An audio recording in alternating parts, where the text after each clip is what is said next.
Hello, everyone. Welcome back to another episode of the Griff Pod. I'm your host, Noah Hammond. I am here with Bella Tatro from the women's softball team. The Griffs are currently 9-17-1 with their hottest streak of being of 6 games in a row and a home record of 4-3-1. The Griffs just took a tough loss in the doubleheader against 5th-ranked Holy Family, and next game's against Bridgeport, who you could say that could be even a tougher opponent. Bridgeport's very good. It's away, right? Yeah, it is.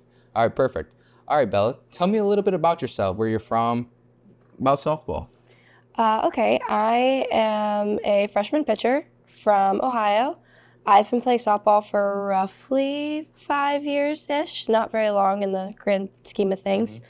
I've got athletic honor roll a couple of times now, and honestly, I've just been really off to a great start in the season. So, yeah. That's pretty good. Yes, well, we can go into some accolades. You've got Rookie of the Week, Yeah, some honor rolls. yeah, some honor roll, just a couple of things like that. Nothing crazy, and honestly, I feel like I didn't deserve them, so it was really awesome to have. All right, good. Well, what do you feel like when you were in those stretches where you got those accolades? What do you feel like was the difference? Were you just like hitting the ball better? Were you just pitching the ball a little bit better? Were you hitting your spots? Like, what'd you feel like?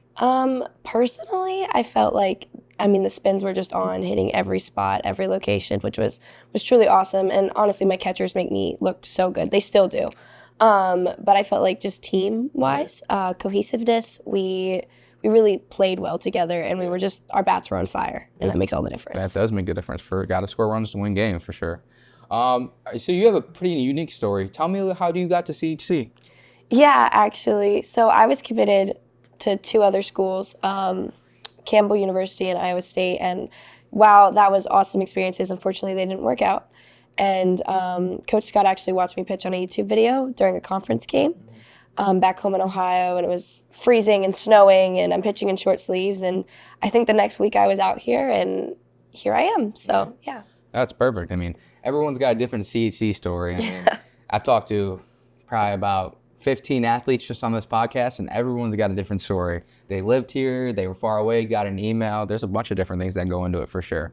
What do you feel the difference is between home and away games? You guys are profusely better at home games than you are away games. So what do you think the energy is? Is it the field? Is it being home? Is it the not traveling part? Like, what is it for you guys? I think the routine, honestly. Yeah. I think we show up ready. We show up ready to play. We just walking down that hill onto the field. It's like, this is our home. This is where we're confident.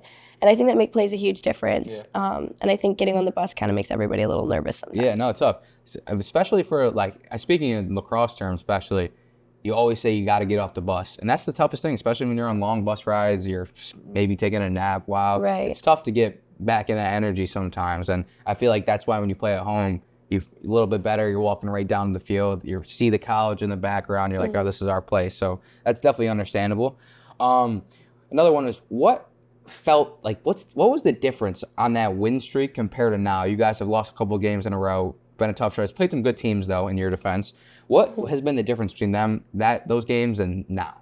Our defense, I think. Yeah. We just are not playing as a cohesive team defensively, and as much as that can be great when we are, it's just as lethal when we're not. And so we have some errors that we need to clean up and pick up and put back together. Yeah, for sure. No, definitely. Can't have too many errors in a game, or else that's how teams get out rounds and stuff like that. And that's tough.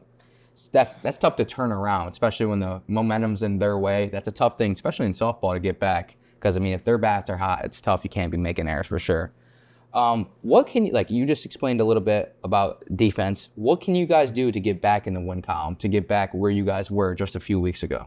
Yeah, actually, Coach has taken some serious initiative and just repetitive reps on those plays that we're having trouble with.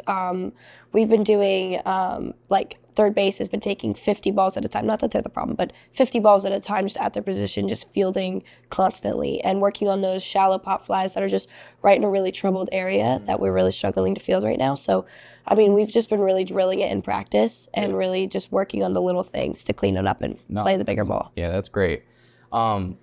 I really like how you talked about how those tough balls to get, because there's a couple plays in the game where it's pop up and it's either a second baseman, third baseman, and the outfielder. You got to have communication to get there and stuff like that. So it is tough, especially with softball being a smaller field, trying to cover all a different ground. It could be tough for sure.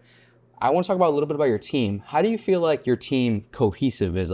How do you feel like you guys are together, like when you guys I mean not even in softball, outside of softball, are you guys like real close knit, or how is it with you guys? I would say we're fairly close. We definitely have our little cliques, such as every team does, where we group together in other ways. But you know, we really do kind of connect and come together as a team and as cohesively. Even on the field, like I feel like we're a pretty cohesive team. We have our moments, just like any other team. But team, for sure. definitely close knit group of girls. Good. And have you guys had to fight any injuries? I know Stasi had a little foot problem a little bit ago, but has injuries been a big thing for you guys this year or no? Yeah, actually, it felt like we had 10 girls at practice yesterday. I mean, it was kind of crazy. I know all the pitchers, including myself, are really feeling it at this point, and to be expected when we're hitting the end of our season. Yeah, and for sure. A lot of girls are kind of getting that wear and tear of just playing so often. So it's been a little rough, but we're getting through it. Yeah, no, definitely.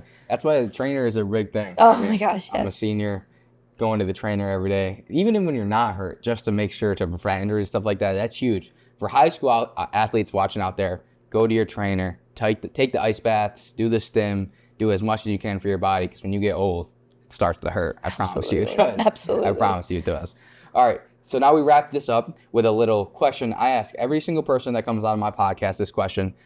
It goes both ways. I think, Greg, we're about even with this. I think it's pretty close. We got Starbucks. Do you like breakfast? I'm just talking about breakfast because the Starbucks lunch is a little different. So I want to talk about Starbucks breakfast versus the CAF breakfast, even coffee, whatever. What do you prefer more? And you're on campus, so this is a good one for you. Starbucks all the way, every day. Like I mean, I walk down there and she knows my order, so always Starbucks. Yeah, Jasmine's a great. We love Jasmine. Jasmine always, she knows I film podcasts on Friday. Always has my coffee ready, and I love it.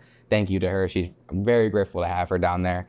But thank you for coming on. Absolutely. Thank you guys for tuning in for another episode of Griff's Pods. We'll be back next week on Friday. Thank you guys so much for tuning in.